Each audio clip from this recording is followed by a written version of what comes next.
আজকে আমরা ব্যাকরণ পড়ব, ঠিক আছে। প্রশ্ন হচ্ছে স্যার বাংলা ব্যাকরণ কেন পড়বো, আমরা ব্যাকরণ কেন পড়বো, এটা প্রশ্ন, কমন প্রশ্ন সব ছাত্রর। আমরা তো টেক্সট বই পড়ছি, পড়তে পারি না, তারপরও আমরা আমাদের ব্যাকরণ দিচ্ছে, ব্যাকরণ কেন পড়বো।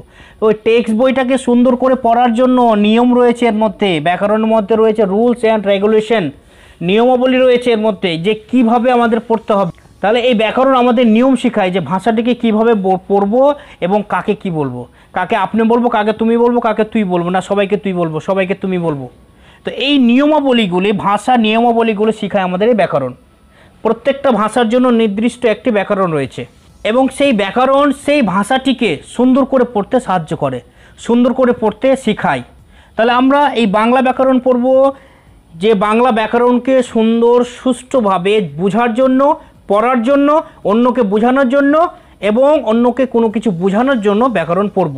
কারণ এই ব্যাকরণের মধ্যে রয়েছে নিয়মাবলী। ব্যাকরণের সবথেকে ছোট বিষয় হচ্ছে কি বর্ণ। বর্ণ কাকে বলে?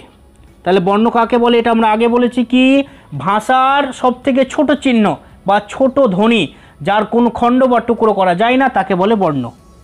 সমস্ত বর্ণগুলিকে বলে বর্ণমালা। এই বর্ণমালা হচ্ছে দুই প্রকার, একটা হচ্ছে স্বরবর্ণ, একটা হচ্ছে ব্যঞ্জনবর্ণ। স্বরবর্ণ কোনগুলি? যেগুলি বিনা কোনো বর্ণের সাহায্য বা অন্য কোনো কারোর সাহায্য ছাড়া উচ্চারণ হয় সেগুলোকে বলে স্বরবর্ণ, এবং যেসব বর্ণ স্বরবর্ণের সাহায্য নিয়ে উচ্চারণ হয় সেগুলোকে বলে ব্যঞ্জনবর্ণ। ঠিক আছে, এবার বর্ণ হয়ে গেল, স্বরবর্ণ ব্যঞ্জনবর্ণ হয়ে গেল। প্রশ্ন হচ্ছে এবার যে শব্দ কাকে বলে, শব্দ কাকে বলে, কাকে বলে উদাহরণ দিতে হবে। ঠিক আছে, তাহলে এক বা একাধিক, এর উত্তর হচ্ছে কি এক বা একাধিক শব্দ বর্ণ, এক বা একাধিক বর্ণ পাশাপাশি বসে, পাশাপাশি বসে যখন যখন একটি অর্থ প্রকাশ করে, যখন একটি অর্থ প্রকাশ করে করে তখন তাকে শব্দ বলে, তখন তাকে কি বলে? শব্দ বলে, তাকে শব্দ বলে।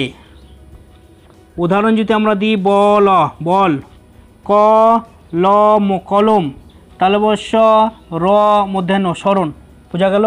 এখানে একের অধিক, এক থেকে বেশি বর্ণ রয়েছে, এখানে এক থেকে বেশি বর্ণ রয়েছে, রয়েছে তো তিনটা বর্ণ রয়েছে, তালবস্য র মধ্যাহ্ন স্মরণ, এক থেকে বেশি বর্ণ রয়েছে এবং একটি অর্থ প্রকাশ পাচ্ছে, তাই এটাকে বলবো কি?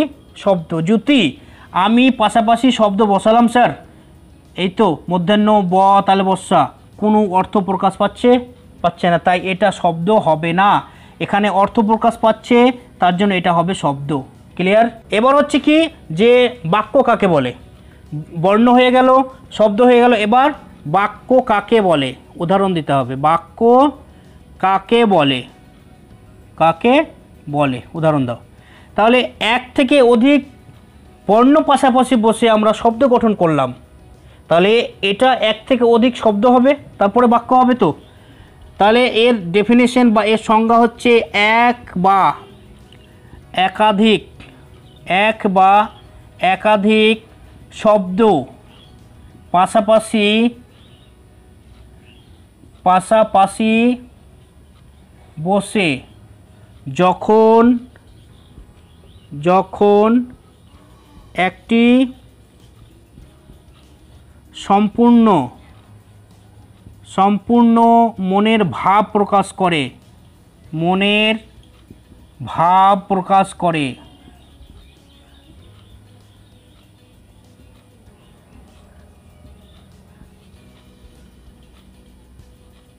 তখন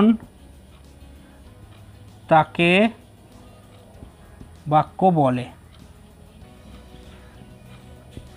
উদাহরণ, আমি একজন ছাত্র।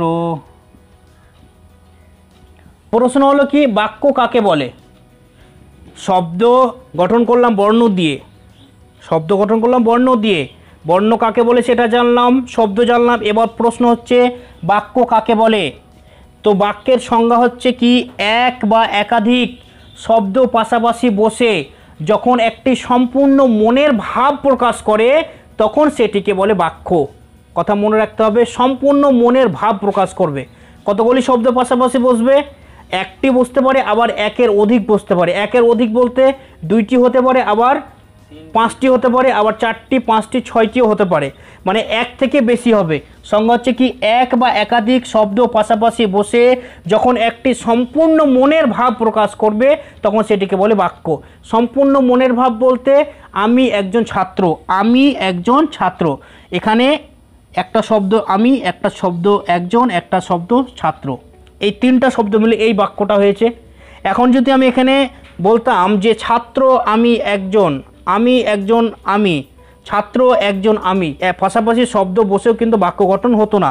যদি আমি এখানে লিখতাম ছাত্র একজন আমি, এর অর্থ প্রকাশ পাচ্ছে কিন্তু পুরোপুরিভাবে শুদ্ধ হচ্ছে না, সেই জন্য এটাকে বাক্য বলা যাবে না, এটা বাক্য হবে না। এটা বাক্য হবে যে আমি একজন ছাত্র, ঠিক আছে, কারণ পাশাপাশি শব্দ বসেছে, একের অধিক শব্দ বসেছে এবং একটা সম্পূর্ণ মনের ভাব প্রকাশ পাচ্ছে, তাই এটা হবে শব্দ, এটা তাই এটা হবে বাক্য, এটা বাক্য হবে না। বোঝা গেল? শব্দ কাকে বলে, বাক্য কাকে বলে হয়ে গেল। এরপরে আবার নেক্সট টপিকে